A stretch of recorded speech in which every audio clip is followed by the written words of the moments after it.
1 जनवरी 2026 से पूरे देश के तकरीबन 50 लाख केंद्रीय कर्मचारी और 65 लाख पेंशनर्स के लिए, जो पेंशन ले रहे हैं, उनके लिए सैलरी को रिवाइज़ किया जाएगा। सैलरी बहुत कम है अपेक्षाकृत। ये जो 18,000 का जो बेसिक पे एंट्री है लेवल 1 का, इसको 40,000 से ऊपर करने की ज़रूरत है। 8वें वेतन आयोग को मंजूरी के बाद जहां केंद्रीय कर्मचारियों में खुशी की लहर है, वहीं कई तरह के सवाल भी हैं, जैसे कि क्या कर्मचारियों को इसके लागू होने पर अच्छी सैलरी मिलेगी या नहीं? अगर हाँ, तो अच्छी सैलरी के लिए फिटमेंट फैक्टर क्या होना चाहिए? इसके अलावा भी कई तरह के अनसुलझे सवाल हैं। इन्हीं में से कुछ के बारे में बात करते हुए all India NPS employees federation के अध्यक्ष मनजीत सिंह पटेल ने अपनी राय रखी है। सुनिए उन्होंने 8th पे कमीशन के बारे में आसान भाषा में समझाते हुए क्या कुछ कहा है। जैसा कि आप जानते हैं कि 16 जनवरी को भारत सरकार ने 8वें पे कमीशन के गठन का ऐलान किया है। हालांकि अभी पे कमीशन गठित नहीं हुआ है और सरकार ने कहा है कि एक चेयरमैन होंगे और उसके साथ 2 मेंबर होंगे इस कमीशन में, और कमीशन समय से अपनी संस्तुतियों को, अपने सजेशंस को सबमिट कर पाएगा और 1 जनवरी 2026 से पूरे देश के तकरीबन 50 लाख केंद्रीय कर्मचारी और 65 लाख पेंशनर्स के लिए, जो पेंशन ले रहे हैं, उनके लिए सैलरी को रिवाइज़ किया जाएगा और उनको 1 जनवरी 2026 से बढ़ी हुई सैलरी और पेंशन मिलना स्टार्ट हो जाएंगी। सबसे ख़ास बात यह है कि अभी तक जो मिनिमम पे लेवल है वो 18,000 का पे लेवल है। 18 पे लेवल है टोटल हमारे पास, मिनिमम 18,000 और मैक्सिमम 2.5 लाख रुपए। तो 18,000 रुपये वाला अगर कोई एंट्री पे लेवल पर, जिसने आज से ठीक 10 साल पहले नौकरी शुरू की होगी, यानी 7वें पे कमीशन के अनुसार, छोटे शहरों में उसकी आज के टाइम पे 27,000 के आसपास सैलरी होगी। 2-400 कम, 2-400 ज़्यादा। तो आप ये समझिए कि आज 2025 में 27-28,000 रुपयों से उसके परिवार का भरण पोषण, पढ़ाई लिखाई, स्वास्थ्य पर खर्च और कॉस्ट ऑफ लिविंग को हाई करने के लिए, स्टेटस को मेंटेन करने के लिए क्या ये सफिशिएंट होगा? तो हम पाते हैं कि ये सैलरी बहुत कम है अपेक्षाकृत। तो जो आज सभी को जानने की ये भी ज़रूरत है कि फिटमेंट फैक्टर की बात सभी लोग कर रहे हैं कि फिटमेंट फैक्टर आखिर क्या रहेगा।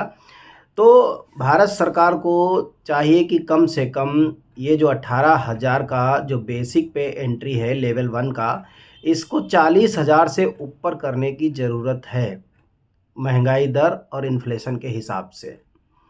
तो सबसे बड़ी बात यह है कि अगर हम अभी देख रहे हैं तो करीब 1.9 का तो ऑलरेडी फिटमेंट फैक्टर चल रहा है। तो इसके लिए ज़रूरत है कि मिनिमम 2.25 से ऊपर फिटमेंट फैक्टर ही सबसे छोटी सैलरी वाले को आज की महंगाई और इन्फ्लेशन के हिसाब से उचित वेतन दिला पाएगा। तो इसके लिए ज़रूरी है कि भारत सरकार से हमारी ये अपील भी रहेगी कि मिनिमम जो बेसिक लेवल 1 का एंट्री पे लेवल हो वो 41,500 रुपये से स्टार्ट किया जाए। दूसरी सबसे बड़ी बात यह है कि पेंशनर्स जो पेंशन पा रहे हैं उनको कितना बेनिफिट होगा। तो जाहिर सी बात है फिटमेंट फैक्टर एक जगह एक जैसा काम करेगा सभी के लिए। तो हमारी सरकार से गुजारिश भी है कि पेंशनर्स को ख़ास रूप में, क्योंकि उनका बेसिक बढ़ता नहीं है, इंक्रीमेंट लगता नहीं है जब तक कि वो 75 साल के नहीं हो जाते।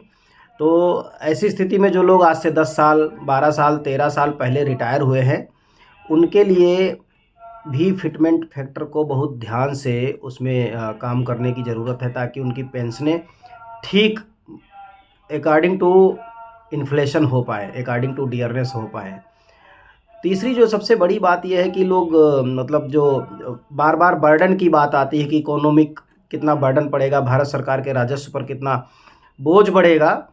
तो हम एक बात ये पूरे देश को भी बताना चाहते हैं, भारत सरकार को भी बताना चाहते हैं कि कर्मचारियों की वजह से आज पूरे देश भर के 91 लाख कर्मचारी एनपीएस डिडक्शन के रूप में और सरकार के कंट्रीब्यूशन के रूप में हर महीने 12,000 करोड़ का मार्केट में निवेश करते हैं, और ये पूरे साल का 1.5 लाख करोड़ से ज़्यादा होता है।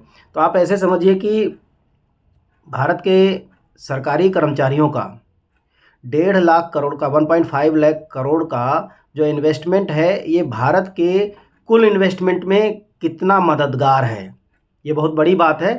तो और maximum to maximum 2 lakh crore रुपए का पे कमीशन के ऊपर जो मैं कहूँगा कि व्यय आएगा, तो वो बहुत ज़्यादा नहीं है। 1.5 लाख करोड़ रुपए तो हम लोग एक साल में अभी दे रहे हैं बिना पे कमीशन के लागू हुए।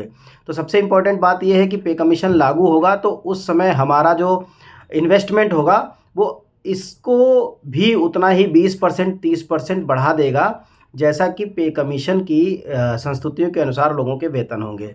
तो ये बहुत ध्यान देने वाली बात है कि ये कोई भार नहीं है, बल्कि हमारी परचेजिंग पावर को, परचेजिंग कैपेसिटी को बढ़ाने के लिए एक तरीका है। और वो परचेजिंग पावर मार्केट की लिक्विडिटी को भी बढ़ाता है, मार्केट में निवेश को बढ़ाता है।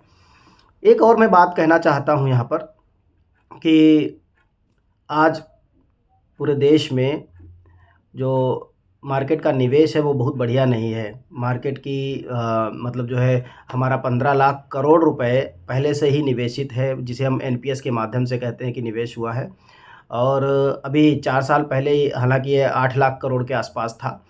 आने वाले समय में ये 3-4 गुना हो जाएगा 4-5 साल में ही।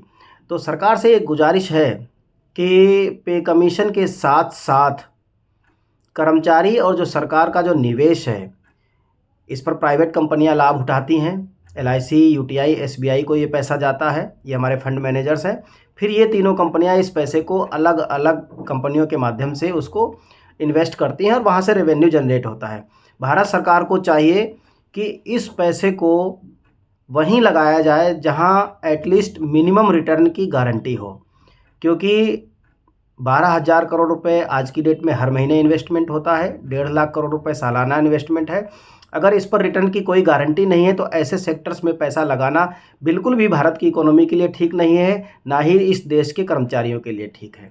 तो ये भी एक बड़ा फैक्टर है जो पे कमीशन में इसको ध्यान रखे जाने की ज़रूरत है। और सबसे बड़ी बात यह है कि सन 2020 में CAG controller auditor general of India की एक रिपोर्ट आई थी, उसमें भी मार्स को इम्प्लीमेंट करने की बात कही गई थी। मार्स का मतलब है minimum assured return scheme. Bharat सरकार ने कई बार न्यूज़पेपर के माध्यम से, टीवी चैनल के माध्यम से इस बात को बाहर न्यूज़ निकाली है कि सरकार मार्स को अप्लाई करना चाहती है, लेकिन आज तक वो अप्लाई नहीं हुआ है। जाहिर तौर पर करीब 1.25 करोड़ कर्मचारियों और पेंशनर्स के लिए 8वें वेतन आयोग के गठन को मंजूरी दी गई है। वर्तमान में 7वां वेतन आयोग लागू है। इसकी अवधि जनवरी 2026 से पहले खत्म होगी और उसके बाद 8वां वेतन आयोग लागू होगा। फिलहाल के लिए इस वीडियो में इतना ही।